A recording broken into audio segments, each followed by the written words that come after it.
जय हिंद। आज हम क्लास 11th के बायो का chapter structural organisation in animals को पढ़ने जा रहे हैं। तो सबसे पहले इस चैप्टर का नाम समझते हैं।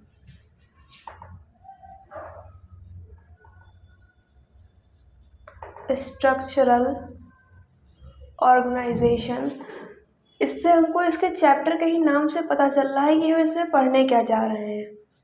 Organisation in animal. Structural organisation in animals में बॉडी का स्ट्रक्चरल जो ऑर्गेनाइजेशन है, जो कॉम्प्लेक्स ऑर्गेनाइजेशन है, वो कैसे बना, वो कैसे वर्क करता है एक साथ, उसके बारे में यहाँ बात की गई है। तो सबसे पहले तो हम समझते हैं कि ऑर्गेनिजम्स क्या होते हैं। ऑर्गेनिजम्स कितने टाइप के होते हैं। तो ऑर्गेनिज्म हम, आप और भी कई लिविंग बीइंग ऑर्गेनिज्म हैं। इनकी डेफिनेशन यहाँ पे लिखने की हमें ज़रूरत नहीं है। ऑर्गेनिज्म दो टाइप के होते हैं, एक यूनिसेलुलर और मल्टीसेलुलर। यूनिसेलुलर और मल्टीसेलुलर। यूनिसेलुलर जो ऑर्गेनिज्म होते हैं, इनमें एक सेल पाई जाती है। इनका एग्जाम्पल जैसे मोनेरा हो गया, प्रोटिस्टा।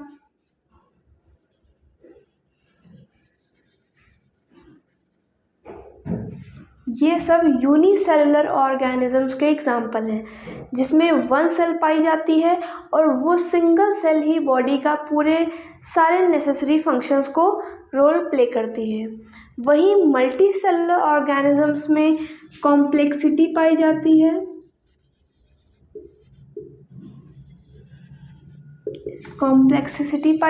है। इसमें डिफरेंट तरह के सेल, टिश्यू, ऑर्गन और ऑर्गन सिस्टम मिलकर फंक्शन करते हैं, जिसकी वजह से एक एनिमल या एक ऑर्गेनिज्म सरवाइव करता है। मल्टी सेलुलर में डिवीजन ऑफ लेबर होता है। अब ये डिवीजन ऑफ लेबर क्या होता है? डिवीजन ऑफ लेबर उसको बोलते हैं कि अलग अलग सेल, टिश्यू, ऑर्गन के पास अलग अलग करने के लिए काम होता है। जैसे कि इसमें एक ही सिंगल सेल होती है, वही सारे फंक्शन करती है। उसमें मल्टी सेलुलर में जब ज़्यादा सेल होती हैं, ज़्यादा सेल टिश्यू बनाती हैं, टिश्यू ऑर्गन बनाती हैं और ऑर्गन मिलके ऑर्गन सिस्टम बनाते हैं, तब ये फंक्शन होता है। अब इसके बाद हम बात करेंगे कि मल्टी सेलुलर के जो टिश्यू होते हैं, वो उनकी प्रॉपर्टीज़ क्या होती हैं। क्योंकि एनिमल्स में इतनी कॉम्प्लेक्सिटी होती है, इस वजह से अलग अलग सेल मिलकर टिश्यू बनाती हैं। तो जो सेल होती हैं, सेल का ग्रुप टिश्यू बनाता है। कई सेल मिलके, सिमिलर सेल मिलके टिश्यू बनाती हैं और कई टिश्यू मिलके ऑर्गन बनाते हैं और कई ऑर्गन मिलके ऑर्गन सिस्टम बनाते हैं।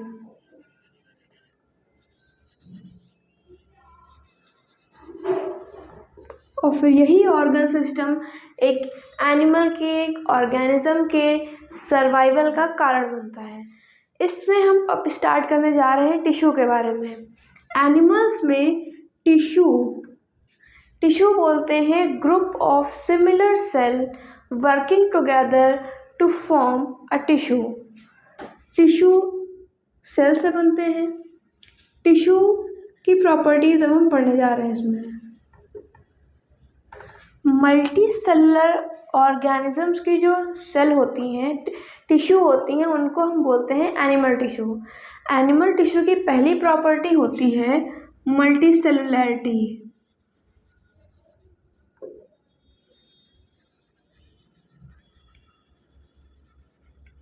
सेलुलैरिटी। जो टिश्यू होती हैं वो मल्टीपल सेल से मिलके बनी होती हैं। ये हो गया इनका पहला पॉइंट। दूसरा, दूसरा पॉइंट होता है हेट्रोट्रॉप्स। ये जो ऑर्गेनिजम्स होते हैं ये हेट्रोट्रॉप होते हैं।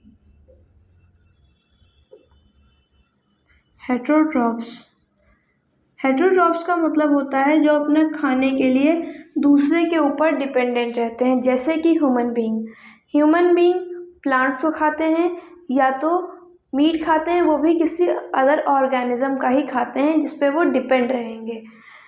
तीसरी प्रॉपर्टी आती है holozoic mode of nutrition. Holozoic mode of nutrition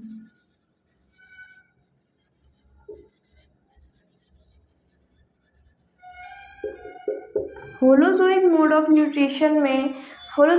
nutrition उसे कहते हैं कि जब कोई पार्टिकल, एक कॉम्प्लेक्स पार्टिकल हम इंजेस्ट करें, उसको अपने मुंह में लें और उसको खाएं और हमारे पेट में जाके उसका डाइजेशन हो, इसे कहते हैं होलोजोइक मोड ऑफ न्यूट्रिशन।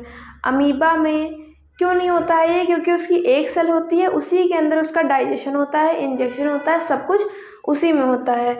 लेकिन यहाँ पे होलोजोइक मोड ऑफ न्यूट्रिशन होता है। क्यों? क्योंकि इंसान, ह्यूमन और या फिर एनिमल के अंदर कॉम्प्लेक्सिटी होती है। वो जो फूड इनकल्प करते हैं वो कॉम्प्लेक्स होता है। कॉम्प्लेक्स कार्बोहाइड्रेट कॉम्प्लेक्स प्रोटीन से मिलके बना होता है।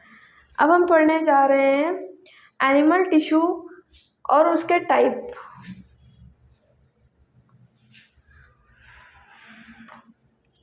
तो सबसे पहले तो टिश्यू क्या होता है? Group of similar cell having intercellular space.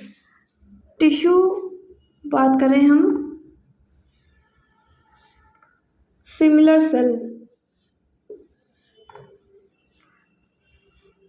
Similar sales का ग्रुप होता है। हर सेल के बीच कुछ स्पेस होता है और उस स्पेस में मैट्रिक्स भरा होता है।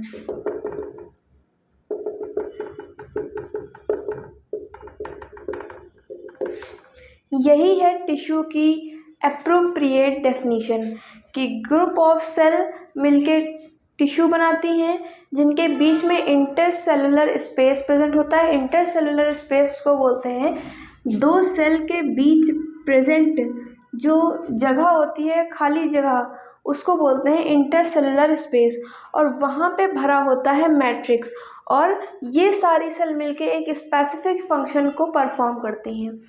तो इसे वो कहते हैं टिश्यू। अब टिश्यू कितने टाइप का, अब इसमें एक चीज़ और देखनी है कि मैट्रिक्स ये किसका बना होता है। Mucopolysaccharide and glycoprotein.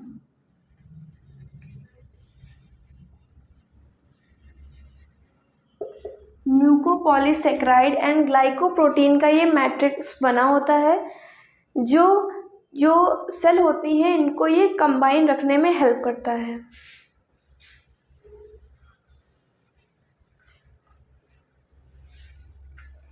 अब हम पढ़ने जा रहे हैं कि जो एनिमल टिश्यू होते हैं उनके कितने टाइप होते हैं और उनके टाइप के भी कितने टाइप होते हैं।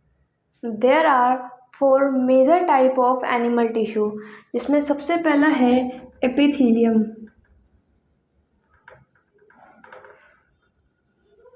Epithelium tissue. दूसरा है कनेक्टिव टिश्यू।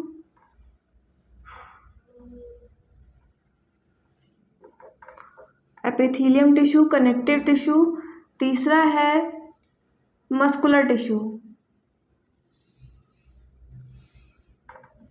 और चौथा है नर्वस टिश्यू। ये 4 तरह के एनिमल टिश्यू होते हैं, जिसमें सबसे पहले हम पढ़ने जा रहे हैं एपिथेलियम के बारे में।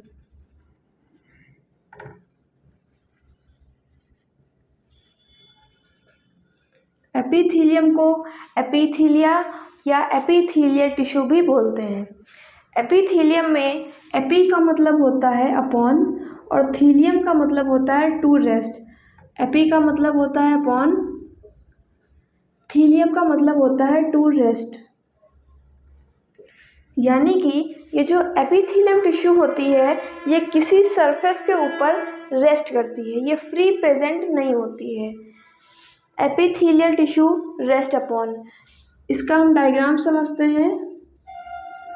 जैसे ये एपिथेलियम है, ये इसका न्यूक्लियस है।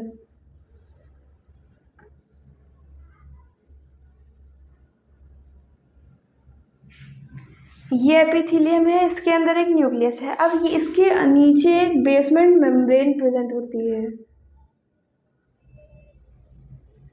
ये बेसमेंट मेम्ब्रेन नॉन सेलुलर होती है, ये कोई किसी भी सेल से बनी नहीं होती है और बनी होती है प्रोटीन एंड कार्बोहाइड्रेट से। ये जो एपिथेलियम होती है ये एवैस्कुलर होती है, ये इसकी प्रॉपर्टी है। एवैस्कुलर का मतलब होता है, ए मतलब एब्सेंस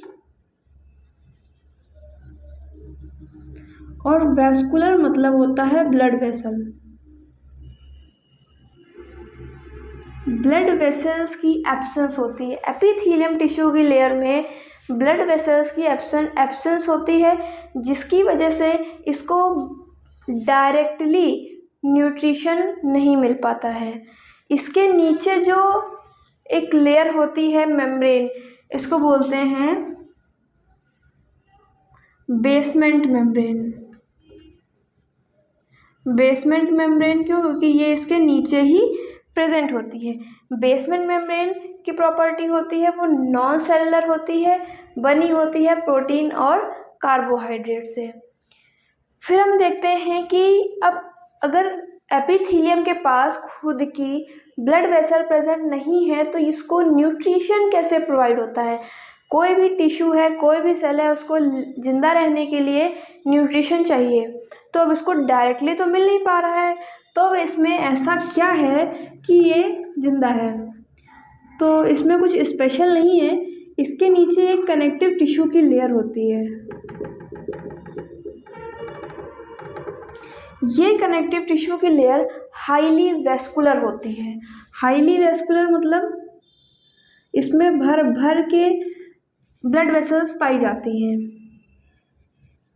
हाईली वैस्कुलर, ए वैस्कुलर का उल्टा वैस्कुलर। हाईली वैस्कुलर होती है, इसमें बहुत सारी ब्लड वेसल्स पाई जाती हैं।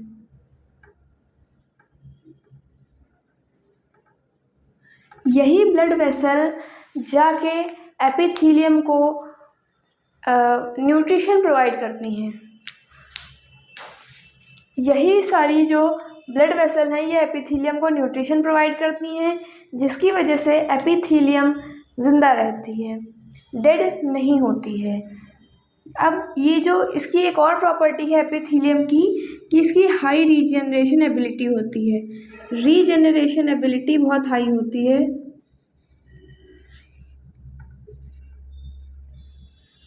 रीजनरेशन एबिलिटी मतलब अगर हमारे हाथ की जो ऊपर की लेयर है, अगर यहाँ पे कोई हल्का कट लग जाता है तो हम देखते हैं उसमें से ब्लड नहीं निकलता है, तो उसका रीज़न होता है कि ये एवैस्कुलर होती है।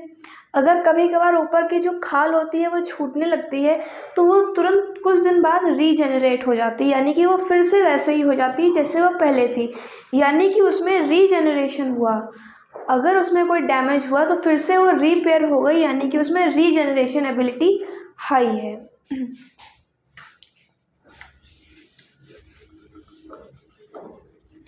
फिर हम देखते हैं एपिथेलियम में कि जो एपिथेलियम टिश्यू होती है, ये जो सेल होती है इसकी कॉम्पैक्टली पैक्ड होती हैं, यानी कि इसके बीच में जगह जो इंटरसेलुलर स्पेस है बहुत ज़्यादा नहीं होता, यानी कि इंटरसेलुलर स्पेस ज़्यादा नहीं होता है तो इसका मतलब मैट्रिक्स भी कम होगा। जितनी जगह होती है, फ्री स्पेस होता है, उतने में ही मैट्रिक्स भरा होता है, तो जब जगह कम होगी तो मैट्रिक्स भी कम होगा।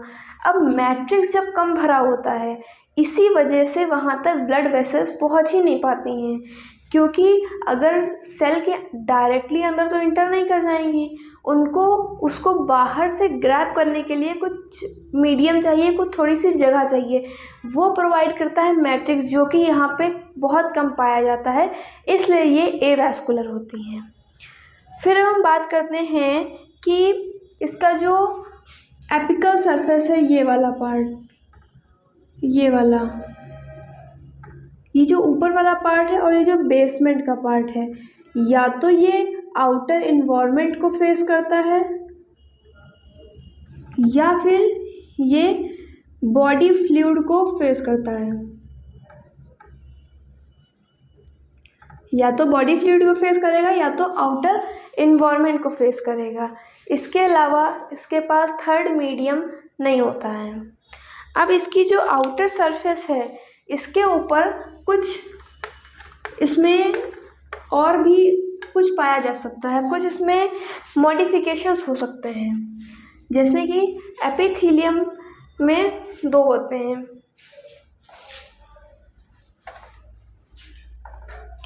पहला माइक्रोविलाइज प्रेजेंट हो सकती हैं,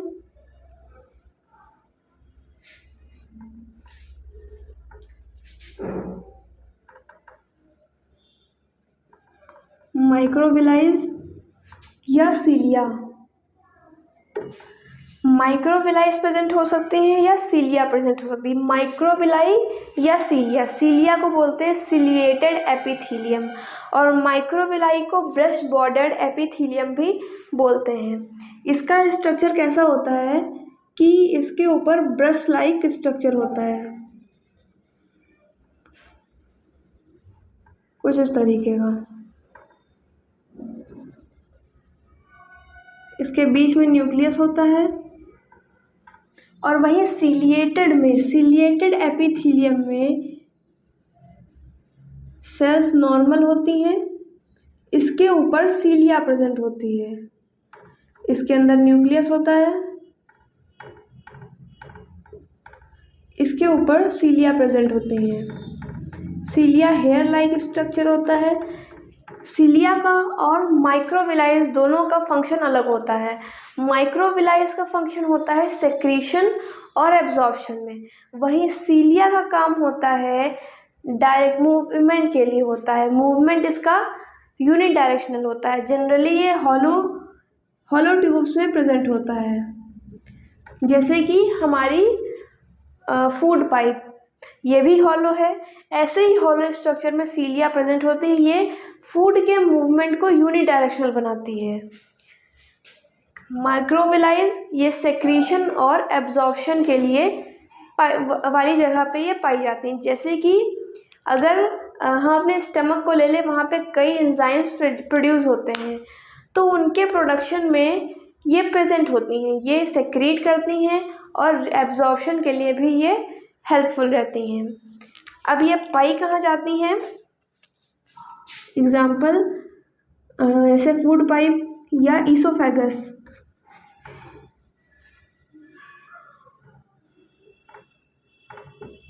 ईसोफेगस या फैलोपियन ट्यूब। इसका एग्जाम्पल हम थोड़ी देर बाद में पढ़ेंगे या अगली वीडियो में पढ़ेंगे। इसमें अभी और फर्दर क्लासिफिकेशंस होंगे, उसको पर्टिकुलरली हम पढ़ेंगे। एपिथेलियम सिंपल होता है, कंपाउंड होता है।